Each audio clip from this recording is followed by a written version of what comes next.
கர்நாடகா மாநிலம் பெங்களூர்ல இருக்கக்கூடிய யாமினி பிரியா அப்படிங்கிற ஒரு பெண்ணுங்க. அந்த பெண்ணுக்கு வந்து 20 வயசு ஆயிட்டு இருக்கு. பிஃபார்ம் பண்ணிட்டு இருக்காங்க. எக்ஸாம் எழுதிட்டு அவங்க வந்து வீடு திரும்பல. வீட்டுல வந்து அம்மா அப்பா எல்லாருமே தேடிட்டு இருக்காங்க, எங்க போச்சு என் பொண்ணு அப்படின்ட்டு. ஒரு கட்டத்துல அவங்களுடைய அம்மா அப்பா போலீஸ் கம்ப்ளைண்ட் கூட ரிஜிஸ்டர் பண்றாங்க.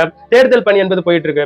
அவங்களுடைய அம்மா அப்பாவுக்கு வந்து ஒரு நியூஸ் வருது. அந்த நியூஸ் என்னன்னு பார்த்தோம்னா, உங்களுடைய பெண் வந்து ஒரு ரயில்வே மேம்பாலம் கிட்ட வந்து செத்து கிடக்குறாங்க அப்படிங்கிற அந்த நியூஸ். இதை கேட்ட உடனே பயங்கரமா நொறுங்கி போய் அந்த இடத்துக்கு போன பிறகு ஒரு கட்டத்துல என்ன நினைக்கிறாங்க தெரியுமா, ஏதோ விபத்து நடந்திருக்கும் அப்படின்ற மாதிரி நினைக்கிறாங்க. அதுக்கப்புறம் தான் நியூஸ் வெளியே வருது, இல்ல இந்த பெண்ணை வந்து யாரோ கொலை செஞ்சிருக்காங்க அப்படிங்கிற அந்த நியூஸ். அந்த கொலையை செஞ்சவன் யாருன்னு பார்க்கும்போது கர்நாடகா பெங்களூர் பகுதியில் இருக்கக்கூடிய அந்த யாமினி பிரியா அப்படிங்கிற அந்த வீட்டு பக்கத்துல, அந்த பெண்ணுடைய வீட்டு பக்கத்துல இருக்கக்கூடிய விக்னேஷ் அப்படிங்கிற சஞ்சய் அப்படிங்கிற வந்து அந்த பெண்ணை வந்து கொலை செஞ்சிருக்கான். அந்த பெண்ணை வந்து ரொம்ப நாளா ஒன் சைடா லவ் பண்ணிருக்கான். அந்த பெண்ணுக்கு வந்து தொடர்ந்து லவ் டார்ச்சர். அந்த பெண் போய் வீட்டுல அவங்களுடைய வீட்டுல சொல்லியிருக்காங்க, இவன் வந்து தொடர்ந்து லவ் டார்ச்சர் பண்றான் அப்படின்ட்டு. அவங்க வீட்டுல கூட அவங்க கிட்ட சொல்லிருக்காங்க, இல்லப்பா செட் ஆகாது அப்படின்ற மாதிரி சொல்லியிருக்காங்க. அவங்க கேட்டவே இல்லை, தொடர்ந்து திருப்பியும் லவ் டார்ச்சர். அதுக்கப்புறம் அவங்க வீட்டுல போலீஸ் கம்ப்ளைண்ட் கொடுத்திருக்காங்க. போலீஸ் அவனை கூப்பிட்டு வச்சு வார்ன் பண்ணிருக்காங்க.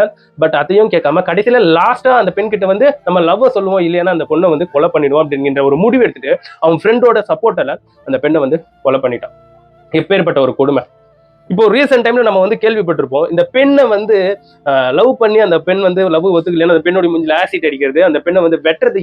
என்ன மாதிரியான ஒரு மனநிலை, மிருக மனநிலை.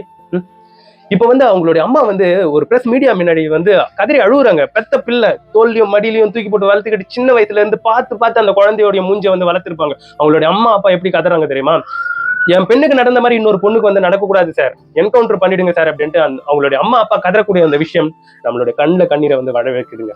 ஜஸ்ட் நம்ம வந்து கடந்து போயிடலாம், நம்மளுக்கு என்ன ஆக போகுது, நம்மளுக்கா நடந்தது ஜஸ்ட் நியூஸ், மிஞ்சி போனா ஒரு வாட்ஸ்அப் ஸ்டேட்டஸ், அவ்வளவுதானே நம்மளுடைய வாழ்க்கையை நோக்கி நம்ம வந்து போயிட்டு இருப்போம். பட் இது போன்ற விஷயங்கள் வந்து எப்பதாங்க இது வந்து முடிய போகுது, எப்ப நம்ம கேர் எடுத்துக்க போறோம்? நான் சொல்றது வெறும் இந்த பெங்களூர் சம்பவத்துக்கு மட்டும் இல்ல, பெண்களுக்கு எங்க நடந்தாலும் அது வந்து ஒரு பிரச்சனை தான். ஸோ அது போன்ற நபர்கள் வந்து கடுமையான சட்ட திருத்தத்தால் அவங்களை வந்து களை எடுக்க வேண்டும் என்றதுல வந்து மாற்று கருத்தே கிடையாது. இதை பத்தி நீங்க என்ன நினைக்கிறீங்கன்றது என்னுடைய கமெண்ட் செக்ஷன்ல பதிவிட்டு போயிடுங்க.